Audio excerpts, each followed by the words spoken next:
Well, we're back from a 2-week break, and you guys, a lot happened while we were on vacation. I brought my phone to the beach, and the notification bell was ringing so fast, people thought I was looking for buried treasure, so I did the only thing I could think of, and I chucked my phone into the ocean, where it was promptly eaten by a dolphin, who now sounds like this. Although this is weird, I got a new phone, and its ringtone sounds like this. Yeah, we're only a minute into a closer look, and we're already using dolphin sound effects. So that's how you know the last 2 weeks were nuts. In fact, just to give you an idea of how much has changed since our last closer look, a few weeks ago, Donald Trump's supporters were all over TV and social media claiming he deserved the Nobel Peace Prize, and Trump was loving it, posting that there was great unity in the Republican Party, perhaps unity like we've never seen before. So what's Trump posting about now? Well, I'm not going to read the whole thing, but here's a 400-word post he wrote about notorious sex trafficker Jeffrey Epstein, somebody that nobody cares about. The whole thing reminded me of something my grandmother used to say: if you're ever thinking about writing 400 words about how nobody cares about Jeffrey Epstein, don't.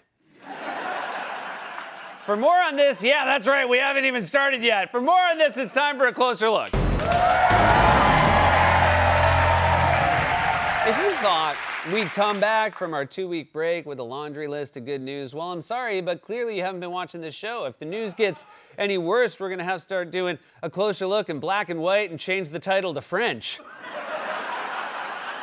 In the past 2 weeks, Republicans forced through a heinous plan to kick millions off health insurance to pay for tax cuts for billionaires, even though their own members said the bill was bad before they voted for it. The White House and Kristi Noem faced intense criticism for their handling of the tragic Texas floods. Trump announced more arbitrary tariffs that even his own administration couldn't defend. The AI chatbot operated by the world's richest man went on an unhinged anti-Semitic rant and called itself Mecca Hitler. And Florida opened up a gruesome new detention center for migrants, and even their stupid nicknames for the prison make it sound really bad. Tonight, the ice skaters are officially on patrol.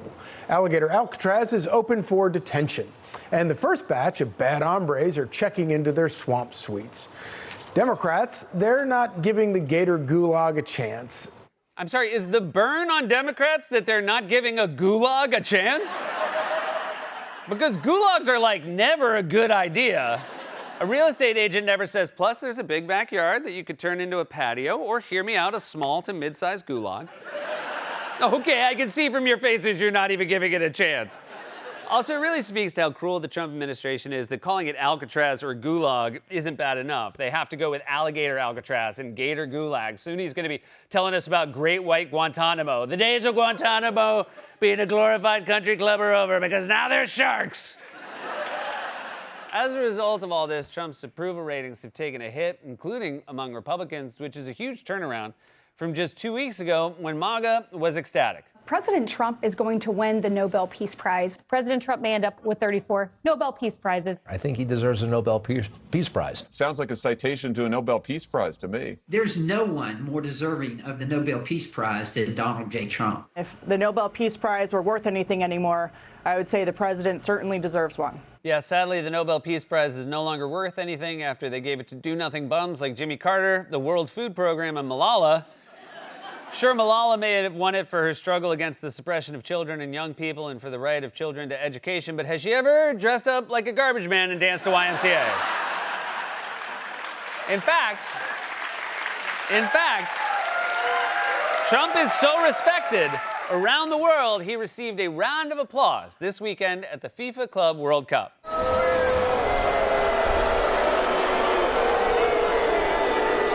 They're not booing, they're saying, the Nobel Peace Prize should go to you!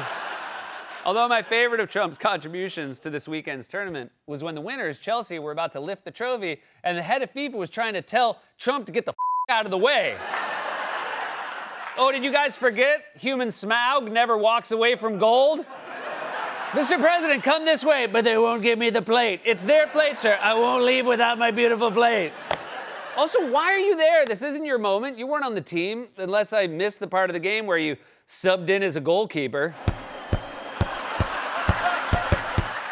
really nicely done. Bravo, graphics. Bravo. Round of applause for graphics. Pulled it off.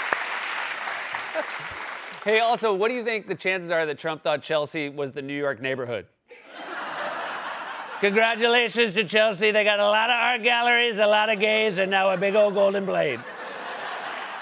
Anyway, 2 weeks ago, MAGA was celebrating all the talk in right-wing media.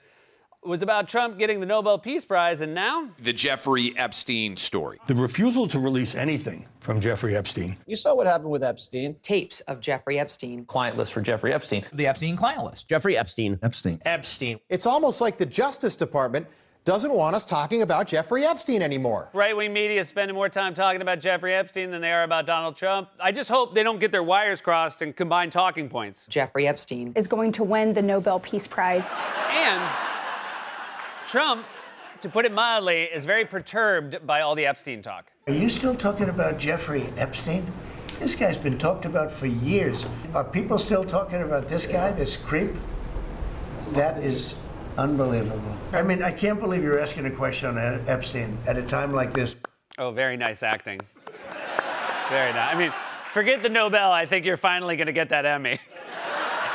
Yeah, how dare you fixate on a story from the past, something Donald Trump has never done. He's focused on the issues of today, not the 2020 election, or the Russia investigation, or Hunter Biden's laptop, or Hillary Clinton's email server, or Joe Biden's auto pen, or Rosie O'Donnell making fun of him, or his ratings for The Apprentice, which ended in 2015, or deceased golfer Arnold Palmer's unusually large penis, which, by the way, we have yet to see definitive proof of. Trump said Arnold Palmer had a big at a rally 9 months ago, but still hasn't shown us the proof. What is he hiding? I say release the Palmer files, spill the tea and the lemonade.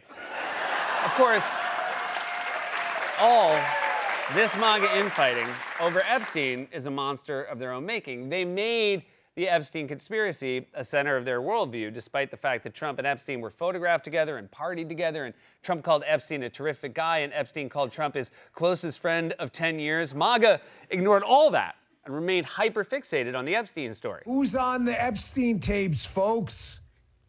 Who's on those tapes? Who's in those black books? Why have they been hiding it? Seriously, we need to release the Epstein list. That is an important thing. I am on every list except the Epstein list. We haven't heard anything about that one in a while. How is it that my father can be convicted of 34 crimes, but no one on Epstein's list has even been brought to light? It's almost like they're trying to protect those pedophiles for some reason. I can't imagine why. I'm sorry, but what do you mean you're on every list except the Epstein list? That's not the only bad list. I was not on the Epstein list, but I was on Epstein's list, which was a list of people Jeffrey Epstein thought were too weird to come to his island. The other guy in the montage was Dan Bongino, a real name that I always get wrong. I always think his name's gonna be Dan Bingo Bongo. He was a right-wing podcaster, but now he's the deputy director of the FBI. And whenever they introduce him in an interview, this is what I hear. Here to discuss this and more is FBI Deputy Director Dan Bing, bing, bong, bong, bing, bing, bing. The DOJ has been getting a lot of heat in MAGA world over the Epstein stuff, which in turn led to shouting matches and threats to resign inside the White House. There is major turmoil inside the Justice Department tonight over the handling of files in the Jeffrey Epstein investigation. Sources tell ABC News there was a fiery confrontation between Attorney General Pam Bondi and Deputy FBI Director Dan Bongino, and that Bongino has told allies he may resign. Sources tell us Bongino did not come to work today. I'm sorry, that's an option? The number 2 official at the FBI can just not come to work? Who does he think he is, a writer at Late Night with Seth Meyers? I love how the same people who say the left want to defund the police are also the ones who apparently think it's no big deal if the second highest ranking official at the nation's top law enforcement agency just decides to off for a day. Does he even give people his phone number if they need him, or does he tell them to look him up in the yellow pages? It's under my full name, Dan. Bing, bing, bong, bong, bing, bing, bing. Now, Bongino was apparently pissed because the Justice Department issued a statement saying actually there was no client list, which seemed to directly contradict this statement from Attorney General Pam Bondi just a few months ago. The DOJ may be releasing the list of Jeffrey Epstein's clients? Will that really happen? It's sitting on my desk right now to review. It's sitting on my desk right now to review, but unfortunately I am not at my desk because I got in a shouting match with Dan Bongino and therefore, per Department of Justice guidelines, took the day off and went straight to the spa. But then the DOJ abruptly changed course and said there was no client list. So how is Bondi going to explain the discrepancy? I was asked a question about the client list, and my response was, it's sitting on my desk to be reviewed, meaning the file along with the JFK, MLK files as well. That's what I meant by that. Oh, so there's other stuff on your desk too. Well, that clears it up. Also, are you really to believe anyone in the world could have the Epstein file on their desk and not immediately take a peek? I mean, who has that kind of restraint? Here's the list of everyone who went to Epstein Island. Well, sadly, it's 5 p.m., so I'm afraid that will have to wait until Monday. Trump is apparently bummed about all the MAGA infighting, so he calmed everything down by posting an unhinged screed telling people to stop talking about Epstein. President Trump tried to calm the storm with a lengthy statement saying, in part, what's going on with my boys, and in some cases, gals, they're all going after Attorney General Pam Bondi, who is doing a fantastic job. We're on one team, MAGA, and I don't like what's happening. Let's not waste time and energy on Jeffrey Epstein, somebody that nobody cares about. We have a perfect administration, the talk of the world, and selfish people are trying to hurt it, all over a guy who never dies, Jeffrey Epstein. Trump then goes on to write 334 more words trying to depict the Epstein files as the work of, in his world, radical left lunatics. So what's a bigger scandal here, the burying of the Epstein files or the revelation that in his head this whole time, Trump has been calling his supporters boys and gals? Why are you so weird? That sounds like the English translation of the Japanese adaptation of Guys and Dolls. Also, your own allies are the ones who spent years talking about the Epstein files, and now you want us to believe the files were actually created by the Democrats? If that's the case, then what the hell was in those binders you made a big deal of handing out to right-wing influencers at the White House that said the Epstein files phase 1 on the front? Oh no, were those the binders with pictures of Arnold Palmer's 3-wood? Oh, Donald Trump was clearly not lying. Trump's former and current supporters were rocked by his sudden about-face. Elon Musk, as you might recall, tweeted not long ago that Trump himself was in the Epstein files, wrote that Trump said Epstein half a dozen times while telling everyone to stop talking about Epstein, just release the files as promised. And hey, Elon, as much as I'm enjoying all this infighting between you and your former bro, shouldn't you be spending less time talking about Epstein and more time making sure your AI chatbot doesn't go on another unhinged anti-Semitic rant praising Hitler? I mean, it can't be that hard. Just go on your computer, open up Grok and start typing in some new code. I don't know, something like bing, bing, bong, bong, bing, bing, bing. Then there were the right-wing influencers who had dedicated years to defending and sucking up to Trump, like this guy.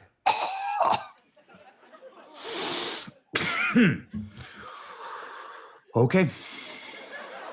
So President Trump has acknowledged that the Epstein files exist here. President Trump has acknowledged that the files were written and that there is something there. He says that they were written, however, by his enemies and therefore will not be released. Whoa, what? That's new. Well, if you're going to look that shell-shocked on camera, you should just pull a Bongino and not show up to work. That dude's reacting like he's the head coach of the Jets at a post-game press conference.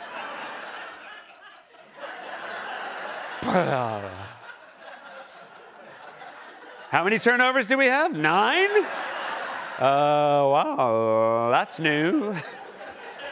MAGA have accomplished nothing because they believed in nothing. The only two things that held them together were their cult-like devotion to Trump and their conspiracy theories. And now that those two things are butting up against each other, they're imploding, they're speechless. All they can say is... Bing, bing, bong, bong, bing, bing, bing. This has been A Closer Look.